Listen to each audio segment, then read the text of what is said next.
Football. We all love it. It's great. I'm probably not alone in saying it's the one consistent interest in my life. I've never grown out of it or found something else to replace it. It's always been there for me. In fact, it's such a big part of my personality. There's certain things I can't look at and not think, that's football. However, there appears to be a modern obsession from the overlords at FIFA and UEFA to completely ruin the one sport that was fine the way it was. Whether that be through VAR or expanding international tournaments to include every nation in the world, or even something like FFP, which ruined one of my personal loves of football. A transfer fee the size of an undeveloped country's GDP that rugby fans just can't help but compare to a soldier's wage. And given all the talk of a European Super League and Juventus owner and UEFA committee member Andrea Agnelli's claims that Champions League clubs shouldn't be able to buy from each other, it looks like this trend is not going anywhere soon. The game we love is under threat. And what am I going to do about it? I'm going to join the bad guys.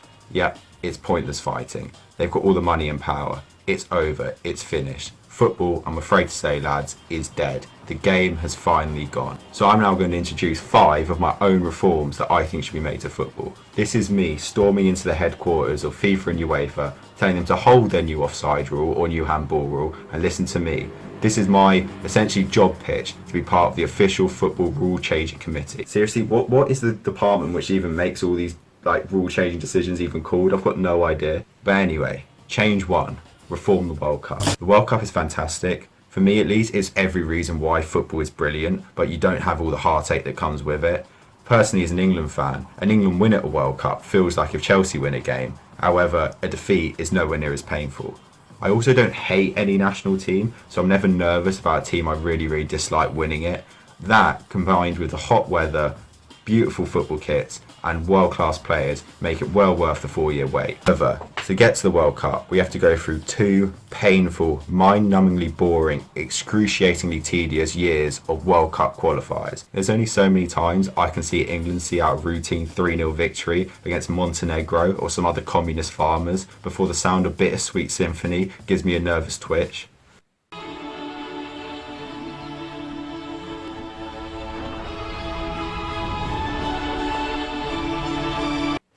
Fucking hell. So mediocre. So what I'm suggesting is automatic qualification for the 16 top nations ranked by me, and then the other 16 places are settled by knockout tournaments between countries from all over the world. England versus Moldova in a dead qualifying group game? No thanks. Scotland versus Cameroon in a one-off game to decide which one goes to the World Cup? Yeah, alright, I'll have some of that. I know what you're thinking. Oh, that's not fair on the smaller nations. Nations are not getting an equal chance. Oh. Yeah, you're right, it's not fair on the smaller nations, but fuck them, it's their fault for being small. I don't give a shit if South Korea have developed a very interesting Gergen pressing system. Meanwhile, Brazil haven't won a game for 2 years. Brazil deserves to be at the World Cup because they've won it 5 times and their kit is lovely. That's what the World Cup is for me. It's all about tradition, aesthetics and glory. The fact that the likes of the Netherlands and Italy haven't qualified in recent years is a tragedy for me because they should be in it every year. Basically, the point I'm trying to make is if I have to watch Sheffield United work rate their way to 10th during the Premier League season, I shouldn't have to watch Greece come out of the group in 2nd place. I know this is very elitist, but you know I'm right about this. Moving on to change 2. Clubs play through the international break. I'm no fan of rugby, but they have got this right. One of the many downsides to international football is that club football makes way for it.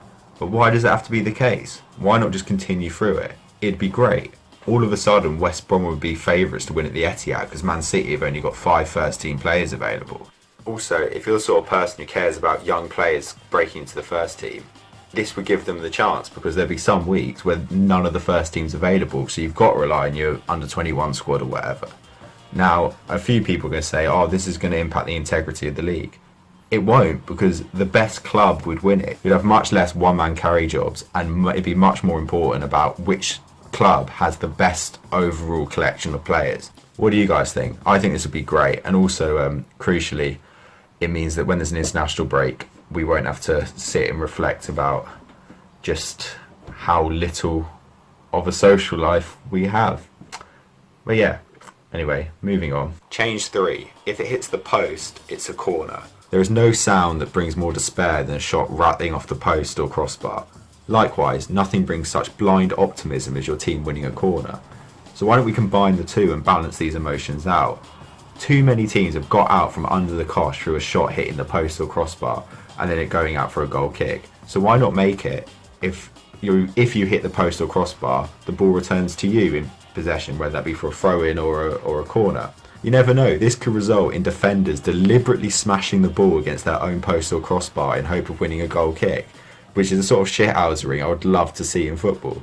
Personally, I think this would make the game way more exciting and improve it as a spectacle, no end. Change 4. A VAR appeal system. I think this is probably the most reasonable change I'm going to make. VAR, while admittedly quite funny at times, is probably the main thing ruining football at the moment. I've kind of just come to terms with the fact that it's here to stay, so instead of sort of trying to get rid of it, we might as well try and improve it in some way. So what I suppose we do is give each team one appeal a game which they can use against any decision which is made throughout the match. If the decision gets overturned and it turns out they were right, they get to keep it. However, if they get it wrong and the decision stays, then they lose their appeal. Hopefully teams won't appeal absolutely every decision which happens, and we won't be spending hours trying to decide if an armpit hair was offside or not. Also, to make this appeal a bit more interesting, I'd make it that only the captain of the team can call for an appeal, because what I'm hoping for is that this will result in a lot of on-field bust-ups between two teammates, which is obviously something which we all want to see. Change 5. Make the Europa Conference League mental. You know that weird third competition UEFA introduced thing? It's called the Euro Cup 2 on Football Manager. You know the one I'm talking about? Well, other than it giving us the opportunity to see grown men in Brighton shirts sitting in a cage in Siberia while some neo-Nazis give them cutthroat gestures, there is literally 0 point in this competition. Seriously, how much of a fucking virgin do you have to be to rush home from work just so you can catch Torino versus Crystal Palace in the group stage kicking off at 6 PM? Honestly, who on earth is the target audience for this tournament? It just seems absolutely pointless. So if this has to happen, I say we mess it up. We go rogue, make it an absolute shit show. Format wise, I'm saying straight knockout, no group stage, one-legged ties, no away goals, none of that bollocks. If you lose a game, you're out. Also, straight to penalties. I'm not fucking around with extra time. So if the game's a draw, we go straight to penalties. Or any other method you want to decide the game, which I'll get onto in a bit. I'd also make it so any team which goes out of the Europa League or Champions League group stages drops into this competition. So you get some of the weirdest matches ever. CSKA Moscow versus Burnley, go for it. Aberdeen Inter Milan, sure, why not? Schalke versus fucking Maccabi Tel Aviv, I'm absolutely here for it. But here's the main thing I'll do with this competition. I'll kind of make it a guinea pig for all the other stupid rules and regulations UEFA wants to introduce. Personally, I find it insane that something like VAR was just thrown into a World Cup without any real trial period, and this competition would offer that period. Just change the offside law, increase the amount of substitutes, get rid of added time, replace penalty shootouts with a fucking rap battle between the two managers, then this is the competition for you. Anyway, that's all for now. What do you think of my changes? Good, bad, stupid? Probably stupid, but you know, it's not to be taken too seriously. I'm not actually going to end up working for FIFA or UEFA.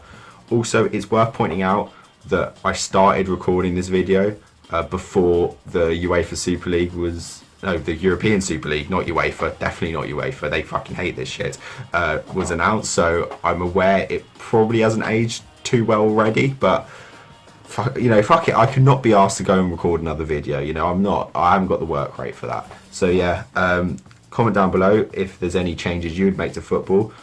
Please don't comment about the European Super League, I'm hearing about it enough. Just if you've got a stupid change about football, that's what I want to hear. I don't want to hear about how the game's gone or anything like that. You know, there's plenty of other places you can vent about that. Yeah, this video is really dragged on. Thank you for watching. Oh, and one more thing. If you've heard like a weird background noise, background music in this video, that's because there is one. You're not going mental. And if you found it jarring, well, it is. However, that needs to be in there to fill the vacuum caused by my lack of personality. So yeah, it's the best I could do. I do apologise if you've made it this far and been driven insane by the noise. Alright, yeah, that's the end of the video. See you in a bit. We're gonna play football, football, football, all around.